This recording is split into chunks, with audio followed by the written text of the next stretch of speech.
The sound of shattering crystal silenced the entire ballroom.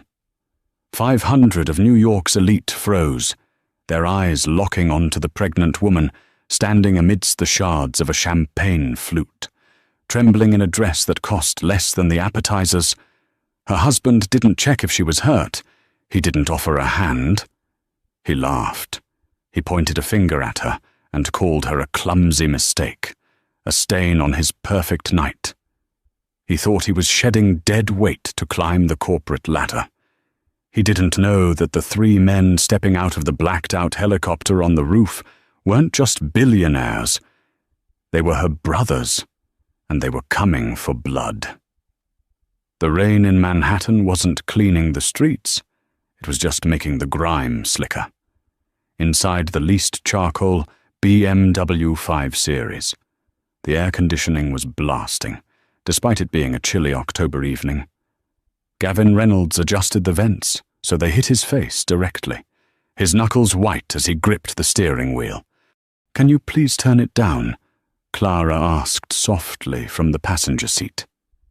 She shifted her weight, trying to find a comfortable position. At 8 months pregnant, her ankles were swollen to the size of grapefruits, and the cheap polyester blend of her maternity dress was itching her skin. "I'm freezing. Gavin." "Don't touch it," Gavin snapped, not looking at her. He checked his reflection in the rearview mirror for the 10th time, smoothing an imaginary hair out of place on his gelled undercut. "I'm sweating bullets here. Tonight has to be perfect. Do you understand perfect?" Clara pulled her pashmina tighter around her shoulders. It was old, a thrift store find from her college days, and it had a small snag near the hem that she had tried to hide by folding it over. "I know. Gavin. The merger. You've told me. The merger." Gavin let out a sharp, derisive laugh. "It's not just a merger. Clara, it's the ascension. If I impress Harrison Vance tonight, if I can just get 10 minutes of FaceTime with the board of the Obsidian Group, I'm not just a senior VP anymore. I'm a partner. I'm made." He glanced over at her then, his eyes raking over her form with a mixture of disappointment and irritation. The streetlights flickered over her face, pale, weary, with dark circles she hadn't managed to cover with drugstore concealer. "God, look at you," he muttered. Clara flinched. "What? That dress. I told you to buy the red one I sent you the link for. That dress was $600. Gavin," Clara said, her voice trembling slightly. "We have the baby coming. The nursery isn't even finished. We can't afford—" "I can't afford to look like I'm married to a charity case," he shouted, hitting the steering wheel. The car swerved slightly, and Clara instinctively grabbed the handle above the door. "Image is currency." "Clara, how many times do I have to teach you this?" You walk in there looking like a suburban housewife who got lost on the way to Target. Clara looked out the window to hide the tears welling in her eyes. "I'm sorry. I tried my best with what we have."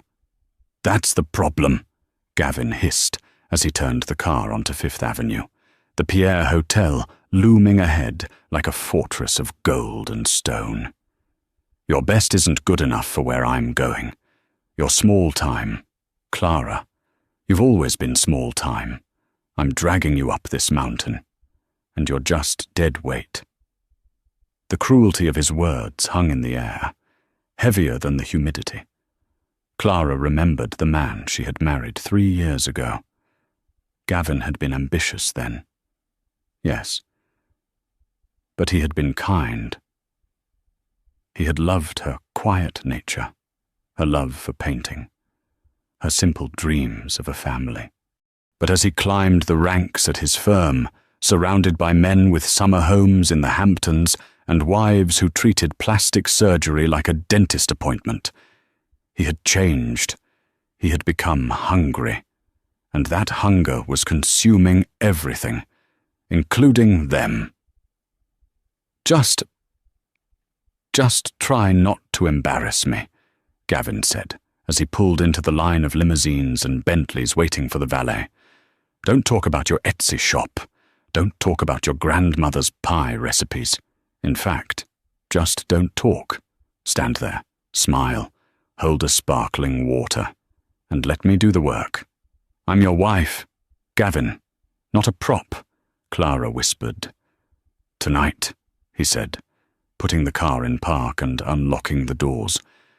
You're barely even that. The valet, a young man in a sharp red vest, opened Gavin's door. Gavin stepped out, instantly transforming. The scowl vanished, replaced by a winning $1,000,000 smile. He buttoned his suit jacket, a knockoff Armani he had tailored to look real, and strode around the car. He didn't open Clara's door. The valet did. Clara struggled to get out, the weight of the baby making her movements slow and awkward. She reached out a hand for support, but Gavin was already 3 steps ahead, adjusting his cuffs, scanning the entrance for anyone important. He didn't look back. Clara took the valet's hand, offering a grateful, tired smile. Thank you, she said softly. Careful, Ma'am. The pavement is slippery, the valet said kindly. She straightened her dress, tugging at the hem, and looked at Gavin's back. He was already ascending the red-carpeted stairs, moving toward the golden revolving doors of the Pierre. She took a deep breath, placing a protective hand over her belly. Just get through tonight, she told herself. Just get through tonight, and maybe tomorrow he'll be him again. But as she walked up the stairs, the cold wind biting through her thin shawl, she had a sinking feeling that the man she loved was already gone. The Pierre's grand ballroom was a sensory overload of wealth. The air smelled of expensive perfume, Santal 33 and Baccarat Rouge 540, mixed with the scent of fresh white lilies that adorned every table in massive crystal vases. A live orchestra played a soft, jazz-infused version of Vivaldi in the corner. Clara felt instantly claustrophobic. The room was packed with the apex predators of New York society. Women in couture gowns that cost more than a car glided across the floor, their jewelry catching the light of the massive chandeliers. Men in bespoke tuxedos huddled in circles, discussing mergers, acquisitions, and summering in Saint-Tropez. Gavin had already vanished. Clara stood near the entrance, clutching her purse, feeling the familiar sting of abandonment. She scanned the room and finally spotted him near the bar. He was laughing too loudly, leaning in close to a tall, striking woman in a backless emerald silk dress. It was Tiffany Street, Claire, the daughter of Gavin's boss. Tiffany was everything Clara wasn't: sharp, angular, wealthy, and cruel. She had made it clear at the last Christmas party that she found Gavin amusingly desperate, which Gavin had interpreted as flirting. Clara navigated the crowd, muttering apologies as her baby bump bumped into people. When she finally reached Gavin, he was in the middle of a story. So I told him, if you want the portfolio to grow, you have to cut the dead wood. It's nature. Survival of the fittest, Gavin said, gesturing with his Scotch glass. Tiffany swirled her martini, looking bored. Her eyes flicked to Clara, and a small, malicious smile played on her lips. Speaking of dead wood, she drawled, look who waddled in. Gavin froze. He turned, his eyes narrowing as he saw Clara.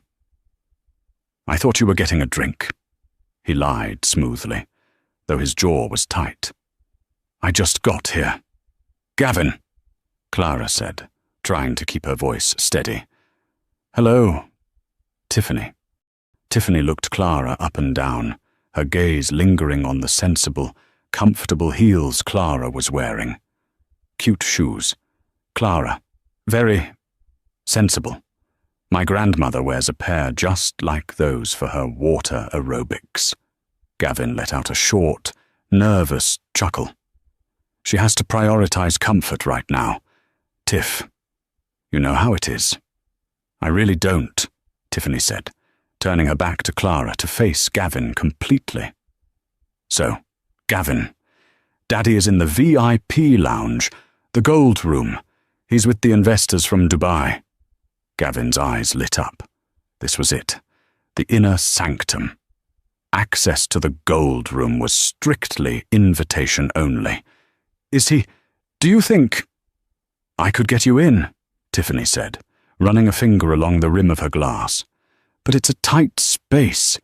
Exclusive. No +1s. Especially not... She waved a hand vaguely in Clara's direction.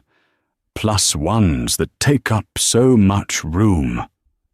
Clara felt the heat rise in her cheeks. It wasn't just the insult. It was the fact that Gavin was considering it. She saw the calculation in his eyes.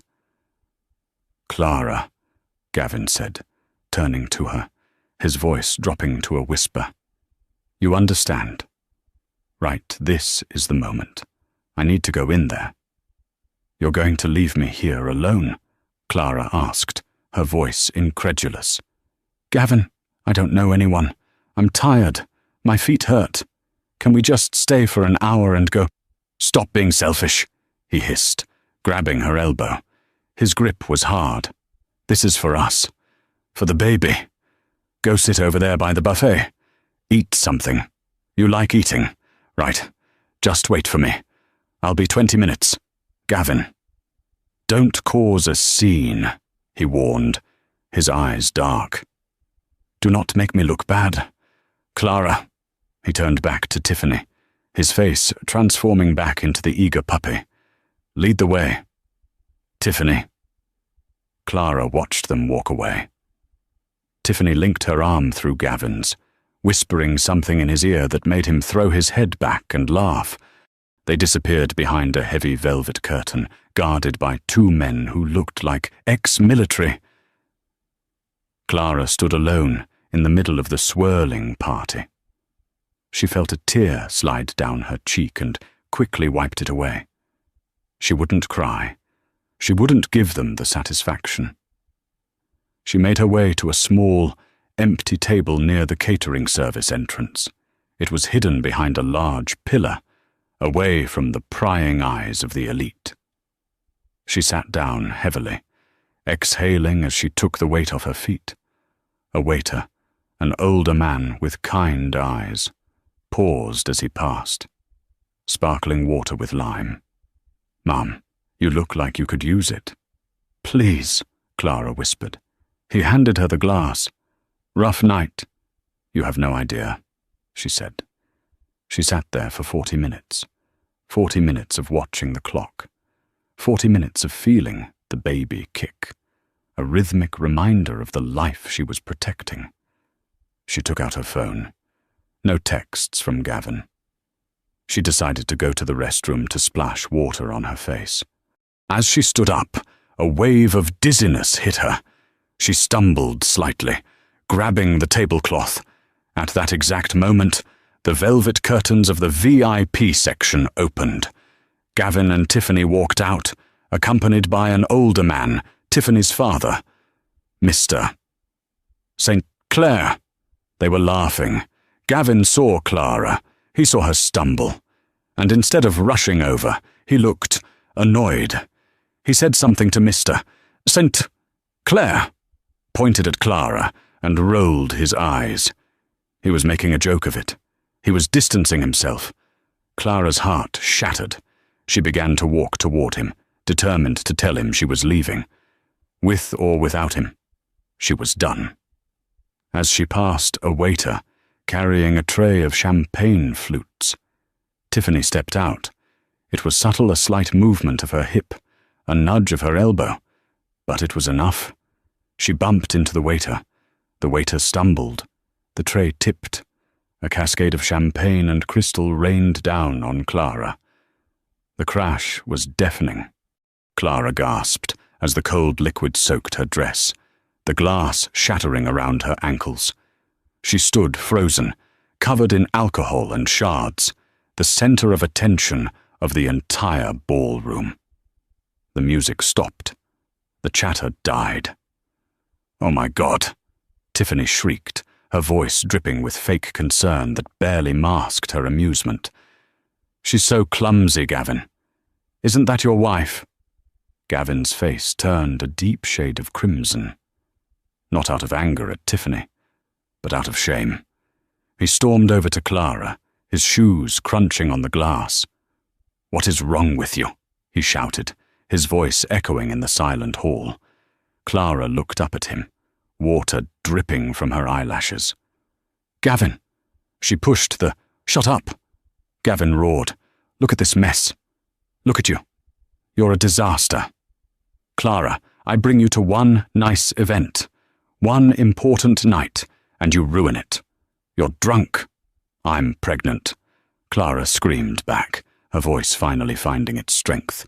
"I haven't had a drop. You're a burden," Gavin yelled, pointing a finger in her face. The crowd gasped. "I should have listened to everyone. I should have never married a nobody. You're nothing. Clara, nothing. You're just a millstone around my neck, dragging me down." He turned to Mr. Saint. "Claire," hands held up in apology. "I am so sorry, sir. I'll have her removed immediately. She's not well." Clara stood there, shaking. The humiliation was a physical weight, pressing the air out of her lungs. She looked around the room, seeing the sneers, the pity, the cell phones raised to record the freak out. She was alone, completely and utterly alone. Or so she thought. Outside, the rhythmic thrum of rotors cut through the night air. The sound grew louder, vibrating the windows of the ballroom. It wasn't a standard police chopper. It was the heavy, low-frequency thrum of military-grade transport. Then, the massive double doors at the far end of the ballroom, the doors reserved for heads of state, burst open. They didn't just open. They were kicked open. The wind from the rotors outside swirled into the room, extinguishing the candles near the entrance. 3 men stood in the doorway. They were dressed in black suits that absorbed the light. They didn't look like the soft, doughy businessmen in the room. They looked like predators. The man in the center was tall, with shoulders that strained against his bespoke jacket. He had a scar running through his left eyebrow and eyes the color of ice. It was Sebastian Hawthorne, the billionaire recluse who owned half of the tech infrastructure in the Western Hemisphere. To his left was Harrison Hawthorne, the ruthless CEO of Hawthorne Global, known for dismantling companies for sport. To his right was Alexander Hawthorne, the youngest, a playboy with a smile that could hide 1,000 daggers. The room went deathly silent. Even Mr. Saint. Claire looked pale. The Hawthornes were not just rich, they were American royalty. They were the kind of money that owned the banks, Gavin frowned. Confused. Who? Sebastian Hawthorne stepped into the room. He didn't look at the crowd. He didn't look at Mr. Saint. Claire! His eyes locked onto the soaking wet, trembling pregnant woman standing in the broken glass. "Clara," Sebastian said. His voice wasn't loud, but it carried across the room like a thunderclap. Gavin laughed nervously. You know my wife." Sebastian ignored him. He walked forward, his brothers flanking him. The crowd parted like the Red Sea, terrified to even brush against their sleeves. They stopped 3 feet from Clara. Sebastian looked at the glass on the floor. Then he looked at the champagne soaking her cheap dress. Then he looked at Gavin. "Wife?" Sebastian asked, his voice terrifyingly calm. "Is that what you call her?" Yes, Gavin stammered, sensing the shift in the atmosphere, but too arrogant to understand the danger. I was just handling her. She's a bit of a mess. I apologize for the interruption. Mr. Hawthorne, I'm Gavin Reynolds, Senior VP at Harrison. Hawthorne stepped forward, cutting Gavin off. He reached into his pocket and pulled out a handkerchief made of silk. He gently, tenderly, wiped a spot of champagne from Clara's cheek. "Hello, little sister," Harrison said softly. The silence that followed was heavy enough to crush bones. Gavin's face went slack. "Sister." Clara looked up at Harrison, her lip trembling. "Harry," she whispered, "I told you not to come. You triggered the distress beacon on your watch." "Clara," Alexander said, stepping up to her other side and wrapping a heavy, warm coat around her shoulders. "Did you think we wouldn't come?" "He called you a nothing," Sebastian said, his eyes never leaving Gavin's face. The temperature in the room seemed to drop 10 degrees. "He stood there and called a Hawthorne nothing." Sebastian took one step toward Gavin. Gavin stumbled back, tripping over his own feet.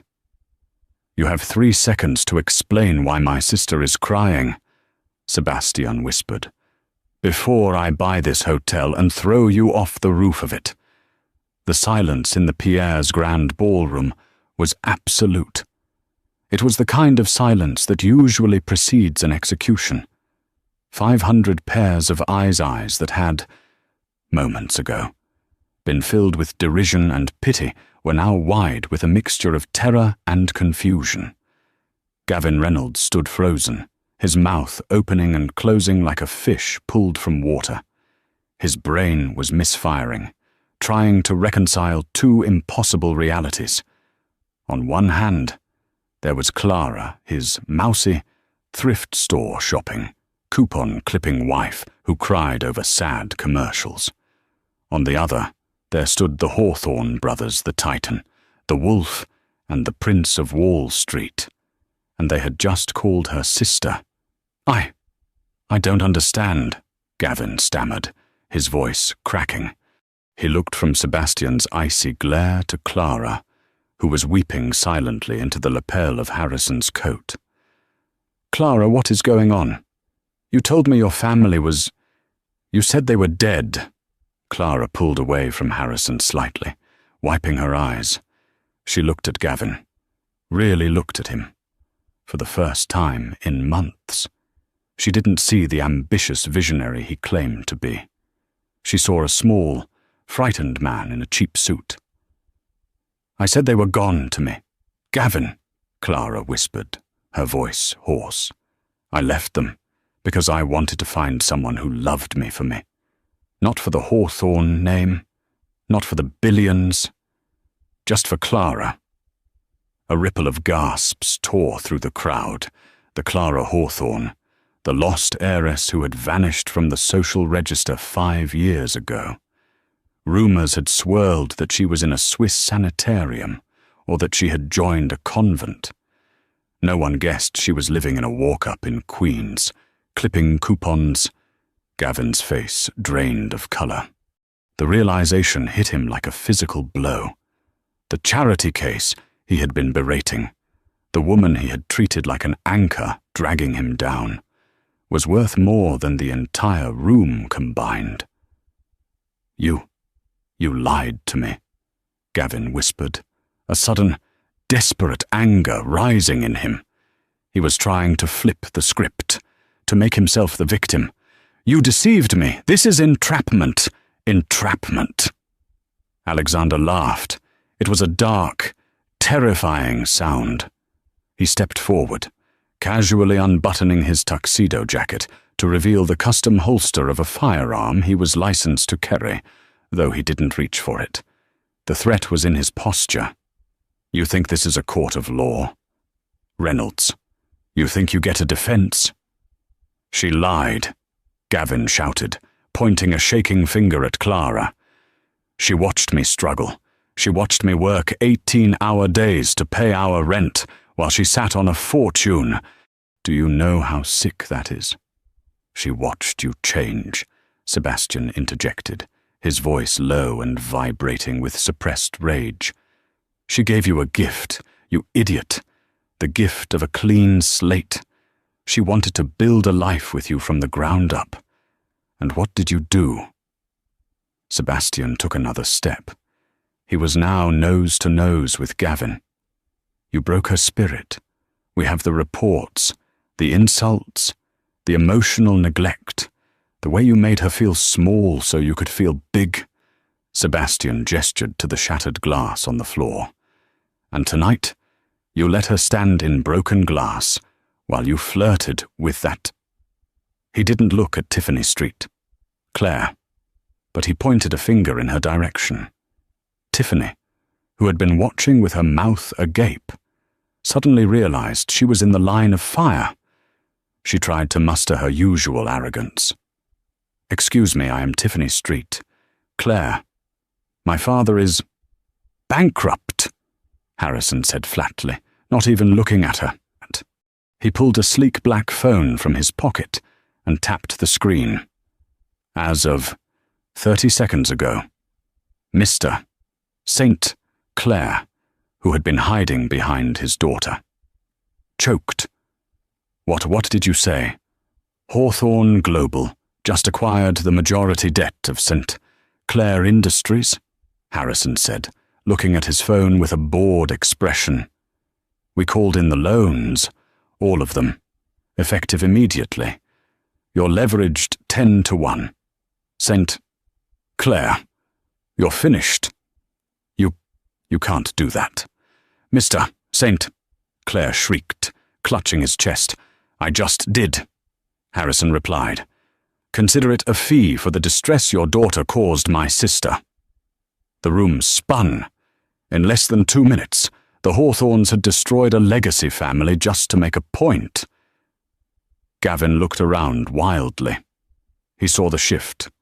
The people who had been laughing at Clara were now looking at him with disgust. He was a dead man walking, but desperation makes people do stupid things. He lunged for Clara. Clara, wait, he yelled, reaching for her arm.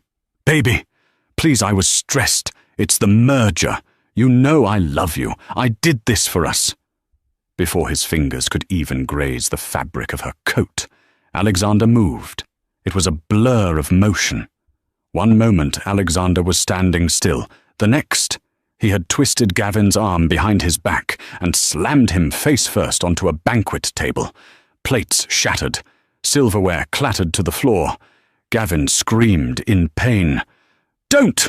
Alexander whispered into Gavin's ear, tightening the hold until Gavin's shoulder joint popped ominously. Touch her! Alex, let him go, Clara said softly. She sounded exhausted. Please, I just want to leave. Alexander hesitated, then shoved Gavin away with a sneer. Gavin crumpled to the floor, holding his shoulder, sobbing into the carpet. Clara stepped forward. She looked down at the man she had married, the man she was carrying a child for. I wanted to tell you tonight. Gavin, she said, her voice trembling but clear. My trust fund unlocks tomorrow, my 30th birthday. I was going to tell you everything. I was going to buy us a house. I was going to give you the capital to start your own firm. Gavin looked up, his eyes widening in horror at what he had lost. Clara. No, please. But you couldn't wait, she said, tears finally spilling over. You couldn't just be kind for one night. You chose the facade. Gavin, you chose the illusion of wealth over the reality of love. She reached into her purse, the cheap, worn purse he hated, and pulled out a plain gold band. She dropped it. It landed with a dull clink next to his face on the carpet. I'm done, she said. Clara! Gavin screamed as she turned away. Think about the baby. You can't take my child. Sebastian stopped. He turned back one last time. "You don't have a child," Sebastian said coldly. "You have a lawsuit and a restraining order. If you ever come within 500 feet of her or my niece, I won't buy your company. Gavin, I will buy the ground you walk on and evict you from the planet." Sebastian wrapped his arm around Clara's shoulders. "Let's go home. Clara." They walked out, the three brothers forming a phalanx around their sister. The crowd parted, heads bowed, terrified and awed. Behind them, Gavin Reynolds lay amidst the ruin of his own making, sobbing as the cameras of the elite flashed, capturing every second of his downfall. The helicopter ride was silent, save for the rhythmic thrum of the blades and the static of the pilot's headset. Manhattan sprawled below them, a grid of glittering lights that felt 1,000,000 miles away from the darkness in Clara's heart. She sat strapped into the leather bucket seat of the Sikorsky S-76, wrapped in Alexander's cashmere coat. Her hands were resting on her belly, trembling. The adrenaline of the confrontation had faded, replaced by a crushing, numbing grief. She hadn't wanted this. She hadn't wanted a scene. She hadn't wanted to destroy Gavin. She had just wanted him to love her. "Here," Harrison said, handing her a bottle of water. It wasn't the cheap plastic kind. It was a glass bottle of heavy, mineral-rich water. Even the hydration in her brother's world was different. "Drink.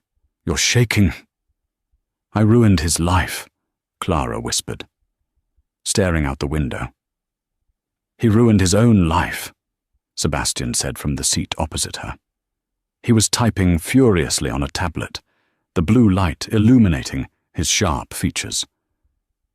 "We just accelerated the timeline. You didn't have to bankrupt the St. Clair's," Clara said. "That was excessive." "They humiliated a hawthorn," Alexander said, leaning back with his eyes closed. "In public. There are taxes for that. Clara, they paid the tax." Clara closed her eyes. This was why she had left. The ruthlessness, the transactional nature of everything. In the Hawthorne world, feelings were liabilities and revenge was an asset class. The helicopter banked, descending toward the Hawthorne estate in the Hamptons. It was a sprawling compound on the ocean, a fortress of limestone and glass that Clara hadn't seen in 5 years. As they landed on the private pad, a medical team was already waiting. "Is this necessary?" Clara asked, as the door slid open and a nurse stepped forward with a wheelchair. "You're high risk. You've been under extreme emotional distress, and you've been on your feet for 4 hours in cheap shoes," Sebastian said, his tone brokering no argument. "Yes, it's necessary." Clara allowed herself to be wheeled into the main house. It was beautiful, cold, and immaculate. The foyer was exactly as she remembered it, a double helix staircase, a chandelier that cost more than Gavin's life earnings, and silence. They took her to the East Wing, which had been converted into a temporary maternity ward. An obstetrician, Dr. Aris Thorne, one of the best in the country, was waiting. "Heart rate is elevated." "Doctor," Thorne murmured, moving the transducer over Clara's belly. The whoosh-whoosh of the baby's heartbeat filled the room. "Blood pressure is 150/95. That's too high.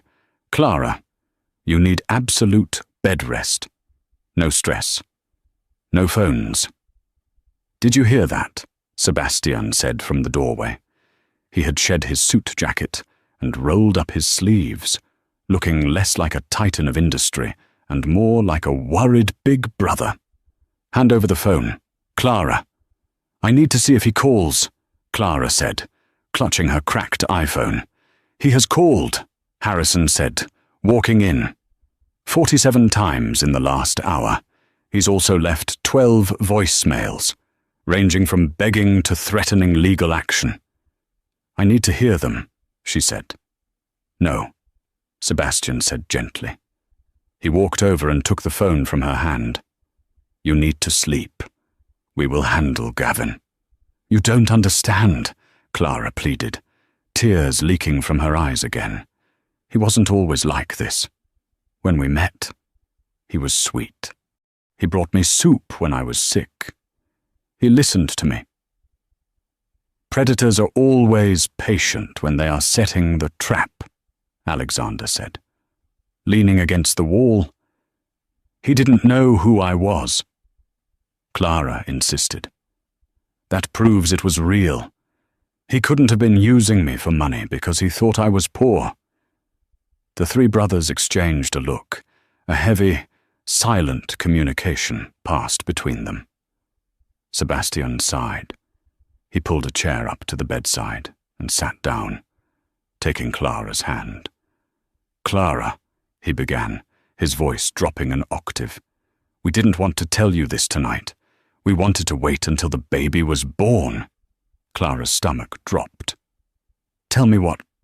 Harrison stepped forward, holding a manila folder. He placed it on the duvet covers. We ran a deep background check on Gavin the week you moved in with him, Harrison said. We've been monitoring him for 3 years. You spied on me, Clara asked. Angry. We protected you, Sebastian corrected. And we found something. You're right.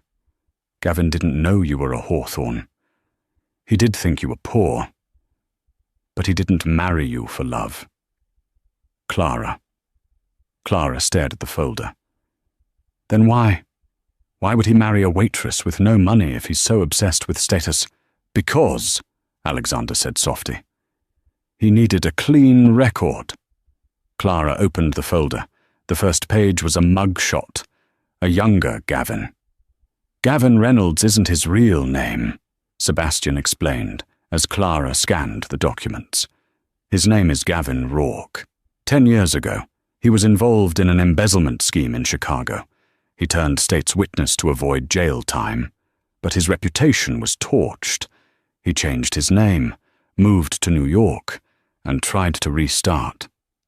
He needed a wife who was safe, Harrison continued. Someone with no connections, no family, no ability to dig into his past. Someone grateful. He picked you because he thought you were weak. Clara. He thought you were a nobody who would never question him while he used his clean marriage to build a facade of respectability for his new employers. Clara felt sick. She read the transcripts of emails Gavin had sent to his old friends. Found the perfect cover. One email read, dated 2 months before their wedding. She's a mouse. Quiet, no family. Thinks I'm a god. I can do whatever I want, and she'll just bake me a pie. It's the perfect anchor while I climb. Clara put the paper down. Her hands were shaking so hard the paper rattled. It was all a lie. Every I love you. Every moment of kindness. It was just maintenance. He was maintaining his cover. He never loved me, Clara whispered. The realization didn't hurt. It incinerated her. It burned away the last remnants of the hope she had been holding on to. He loved the control, Sebastian said. And tonight, when you embarrassed him, you threatened that control. That's why he snapped. Clara laid her head back against the pillows. She felt hollowed out. I want to sleep now. We'll be right outside, Sebastian said. He kissed her forehead. You're safe here. Clara, the gates are locked. The guards are armed. No one gets to you. The brothers left the room, the heavy oak door clicking shut. Out in the hallway, the atmosphere changed instantly. The concern vanished, replaced by a cold, hard military precision. Status on Reynolds, Sebastian asked, walking briskly down the hall. He's currently at a bar on 3rd Avenue, Alexander reported, checking his phone. Drinking heavily. He's telling anyone who will listen that we kidnapped his wife. Is the legal team ready? Injunctions are filed. The annulment papers are being drafted based on fraud regarding his identity. We can have the marriage dissolved by morning. Harrison said. Good, Sebastian said. He stopped at the top of the stairs and looked out the massive window at the dark ocean. But that's not enough. What do you have in mind? Alexander asked, a wicked glint in his eye. He likes to climb, Sebastian said. He likes status. He likes to be seen. Sebastian turned to his brothers. Let's make him the most famous man in New York tomorrow morning. Release the audio. Harrison raised an eyebrow. The audio from the car. The bug we planted in the BMW. Everything, Sebastian said. The way he spoke to her. The insults about her body. The admission that he was using her. Leak it to every news outlet, every blog, every social media platform. By noon, I want Gavin Reynolds to be unable to order a coffee in this city without being spat on. And the debt? Harrison asked. He has about $40,000 in credit card debt he was hiding from Clara. Buy it, Sebastian commanded, and foreclose on everything. His car, his apartment, his watch. I want him on the street. Harrison, literally on the street. With pleasure, Harrison said, tapping his phone. One more thing, Sebastian added, his voice dropping to a dangerous whisper. Find out who invited him to the Pierre tonight. Find out who gave him the idea that he had a shot at the Obsidian Group. It was likely Tiffany, Alexander said. Verify it, Sebastian said. If anyone else played a part in humiliating my sister, I want their heads on a spike next to his. Sebastian looked back at the door to Clara's room. She wanted a fairy tale, he said softly. She got a tragedy. Now, we write the sequel, and this time, the villain doesn't survive. The morning sun hit Gavin Reynolds' face, not like a gentle awakening, but like an interrogation lamp. He groaned, shielding his eyes, the pounding headache behind his temples, a rhythmic reminder of the bottle of scotch he had consumed alone in a dive bar on 3rd Avenue.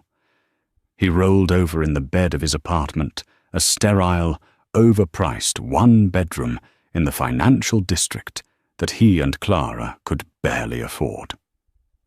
He reached for his phone, expecting to see the fallout. He expected angry texts from Clara, maybe a threatening email from a lawyer. What he didn't expect was for his phone to be so hot it was almost burning his hand. 14,000 notifications. Gavin sat up, the room spinning. He tapped the screen. Twitter was trending. The #1 hashtag in New York City wasn't the Knicks, and it wasn't the weather. It was #MonsterHusband. Confused. Gavin clicked the tag.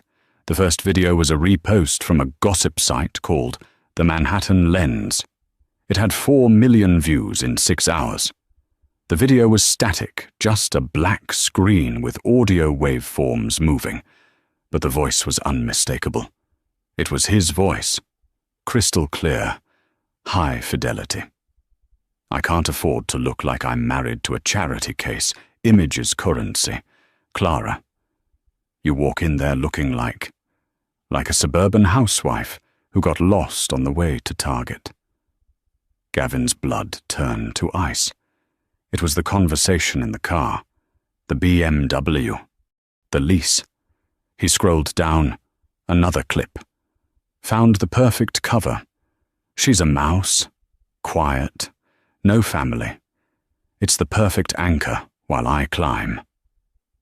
This wasn't just the car audio. This was a voice memo he had recorded for himself months ago, a manifestation journal he kept on his laptop. How did they get this? He looked at the comments. At CityGirl99. I hope this guy rots. Dragging a pregnant woman. Disgusting. at Wall Street Killer. I know this guy, Gavin Reynolds. He's a VP at Stratos Capital. Not for long, I bet. At Karma Police. Wait until you see the video from the Pierre. He literally pushed her into the glass. Gavin threw the covers off and scrambled out of bed. He had to get to the office. He had to spin this. He could claim it was AI generated. He could claim it was a deep fake. He just needed to get in front of the board before they saw it. He showered in 2 minutes, cut himself shaving, and threw on his second-best suit because the best one was ruined with champagne and floor wax. He ran out of the building, hailing a cab. The driver looked at him in the rearview mirror, eyes narrowing. "You look familiar," the driver said, his tone unfriendly. "Just drive," Gavin snapped. "Stratos Capital, Midtown." When he arrived at the glass and steel tower of Stratos Capital, the lobby was unusually quiet. He strode toward the elevators, swiping his badge. Beep. Access denied. He swiped again. Access denied. "There must be a glitch," Gavin muttered, looking around for the security guard, Ralph, whom he usually ignored. "Ralph, my card isn't working." Ralph didn't look up from his desk. He just pointed to a cardboard box sitting on the counter. "Mr. Reynolds," Ralph said, his voice devoid of any respect. "You're not allowed up. Management sent this down." Gavin stared at the box. It was a standard banker's box. Inside, he could see a few of his personal items, his stress ball, a framed photo of himself shaking hands with a senator, and his stapler. "This is a mistake," Gavin said, his voice rising. "I am a senior vice president. Get the managing partner on the phone." "The managing partner is currently giving a statement to the press, distancing the firm from your behavior," Ralph said, finally looking him in the eye. "You're fired for cause, Mr. Reynolds.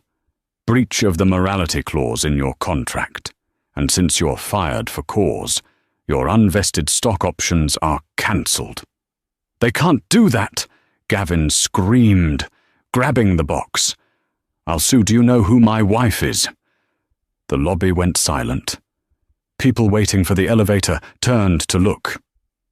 "We know who she is," a woman in a business suit said, stepping forward. It was the HR director.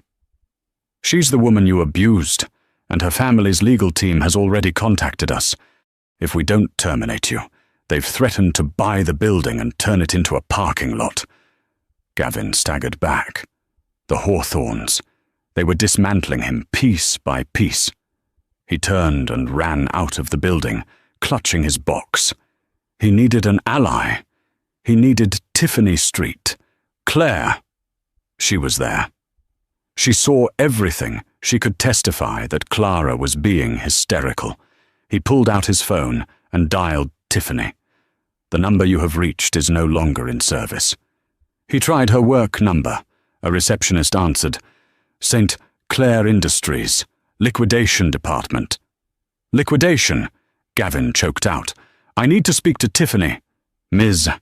St. Clair is not taking calls," the receptionist said. "The assets are being frozen. If you are a creditor, please hold. If you are a personal friend, please stop calling.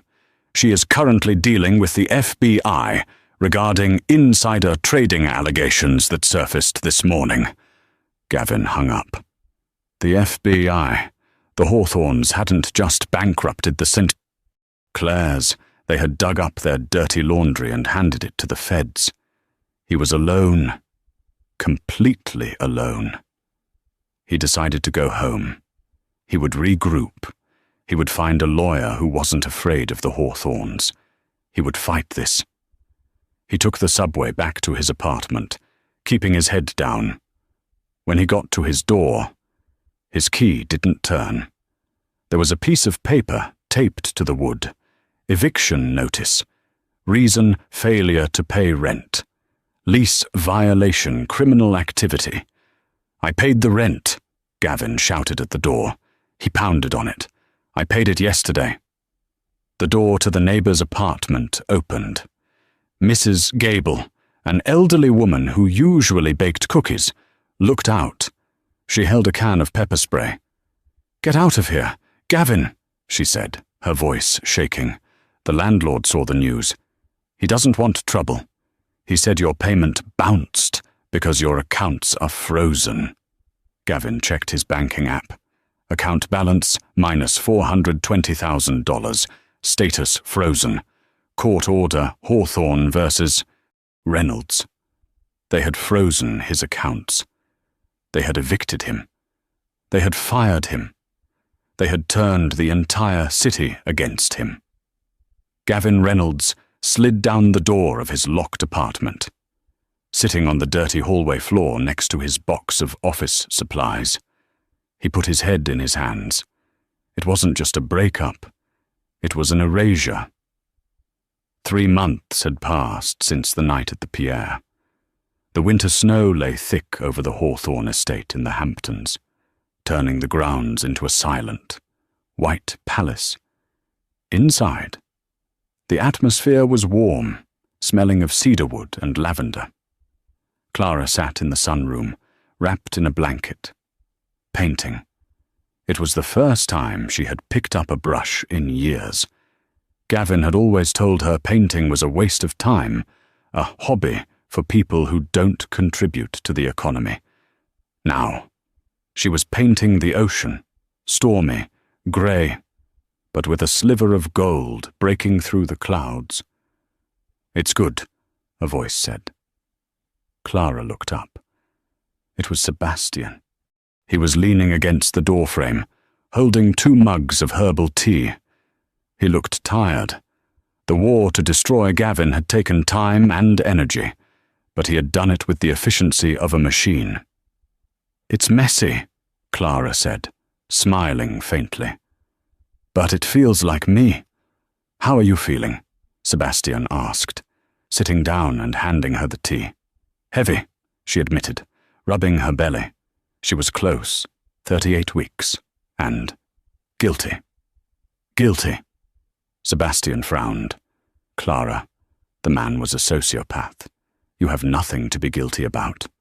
"Not about him," Clara said, looking out at the snow. "About you, and Harry, and Alex. You dropped everything for me. You spent millions destroying him. I feel like I'm still a burden, just in a different way." Sebastian's face softened. He reached out and covered her hand with his. "Clara, when Mum and Dad died, I promised I would protect you. I failed for 3 years because I let you run away. I'm not saving you because it's a job. I'm saving you because you're my sister, and because you're the only decent person in this family." Clara squeezed his hand. "He's still trying to call. Isn't he? I see the blocked logs." "He's desperate," Sebastian said dismissively. "He's living in a motel in Jersey. He's trying to sell his story to the tabloids, but no one will print it because we threatened to pull advertising from any publication that gives him a platform. He's ghosted." Suddenly, Clara gasped. The mug slipped from her fingers and shattered on the floor. "Clara!" Sebastian stood up instantly. She gripped her stomach, her face going white. "Seb, something's wrong." Another pain ripped through her, sharper this time. She doubled over. "Harrison, Alex!" Sebastian roared, his voice echoing through the massive house. Within seconds, the brothers were there. The private medical team that had been living in the guest wing rushed in. "Her blood pressure is spiking. Doctor," Thorne shouted, checking the monitors. 180 over 110. It's pre-eclampsia. Severe. We need to move. Now.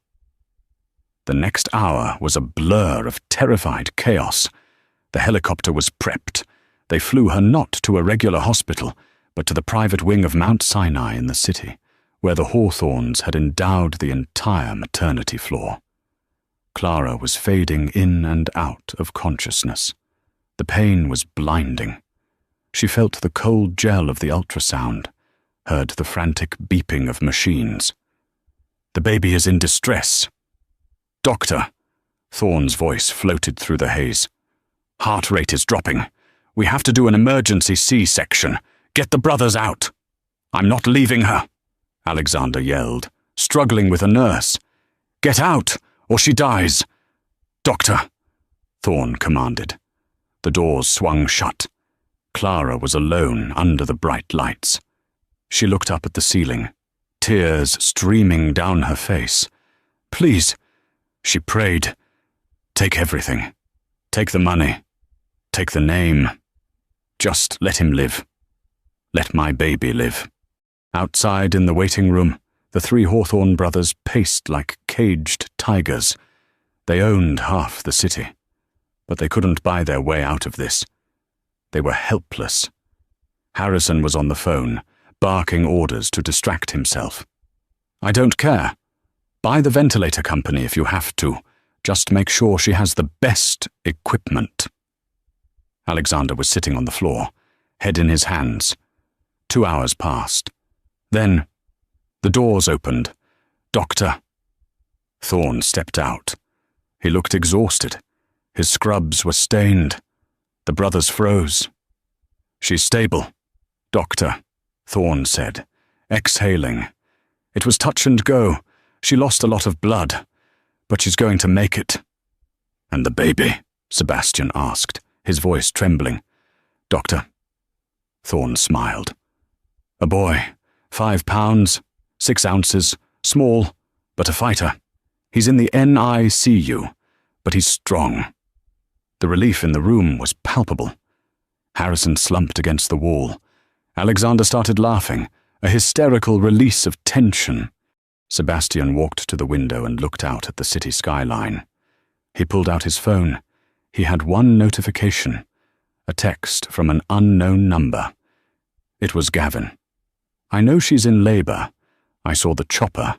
I have rights. I'm the father. Let me see my son." Sebastian stared at the text. His eyes hardened. The fear was gone, replaced by the cold resolve of the patriarch. He typed a reply. "You have no son. You have a DNA test pending that will prove you are a fraud. Step foot in this hospital, and the police waiting in the lobby will arrest you for violating your restraining order. Goodbye. Gavin." He blocked the number. Inside the recovery room, Clara woke up. She felt groggy, sore, and weak, but there was a warmth in her arms. A nurse was gently placing a small bundle wrapped in a blue blanket against her chest. Clara looked down. The baby had dark hair and eyes that were already trying to open. He didn't look like Gavin. He looked like her father. "Hi," she whispered, touching his tiny cheek. "I'm your mum. We're going to be okay. No one is ever going to hurt you." The door opened softly. Her 3 brothers walked in. They looked at the baby with a reverence they usually reserved for rare art or stock market crashes. "What's his name?" Harrison asked softly. Clara looked at her brothers, the men who had saved her, the men who had stood in the fire for her. "Leo," she said. "His name is Leo, after our dad." Sebastian smiled, and for the first time in years, it reached his eyes. "Leo Hawthorne. It has a good ring to it." "Not Reynolds?" Alexander asked. Clara looked at the baby. "No. No more Reynolds. We're starting over." 1 year later, the flashing lights of the Met Gala red carpet didn't blind Clara. They illuminated her. She stepped out of the limousine not as a victim, but as the chairwoman of the Hawthorne Foundation, draped in midnight blue velvet and wearing the family's legendary sapphire necklace. Sebastian, Harrison, and Alexander flanked her, no longer her protectors, but her royal guard. As she ascended the stairs, a commotion at the barricades halted the press. A gaunt man in an ill-fitting waiter's uniform was trying to push through security. "Clara, please, it's me." It was Gavin. The man who had once treated her like a stain was now begging for her attention, his face lined with the stress of a year spent in financial ruin. He had lost everything: his job, his reputation, his pride. Clara signaled security to wait. She walked to the velvet rope, looking down at him with a calm, terrifying indifference. "I have rights," Gavin rasped, eyes darting between her diamonds and his worn shoes. "I'm Leo's father.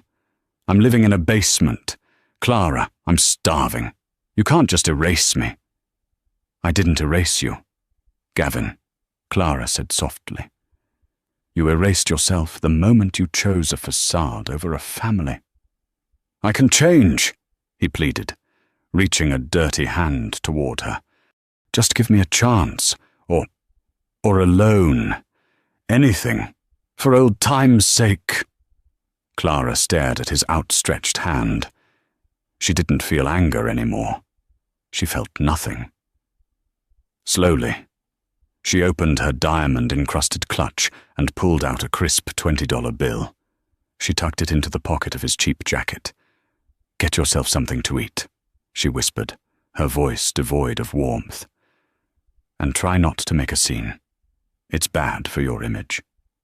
Without looking back, she turned and walked up the grand staircase, her brothers laughing as they followed her into the light, leaving Gavin Reynolds standing alone in the rain, clutching the only thing he was worth. The story of Clara and Gavin isn't just a tale of revenge. It's a mirror held up to the fragile nature of status.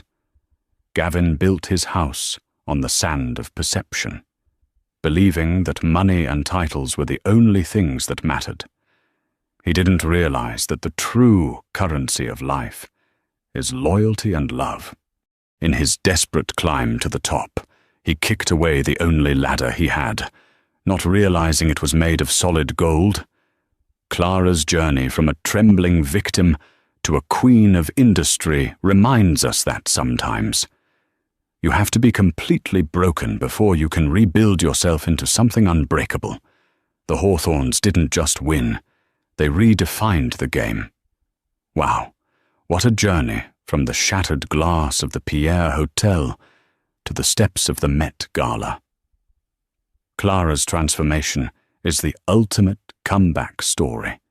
If you felt that satisfaction when she handed him that $20 bill, hit that like button. What would you have done if you were Clara? Would you have forgiven him? Or was her revenge perfect? Let me know in the comments below. I read every single one. And if you want more stories of betrayal, Billionaire brothers, and sweet, sweet justice, make sure you subscribe and ring that notification bell so you never miss an upload. Thanks for listening, and remember, be careful who you step on your way up.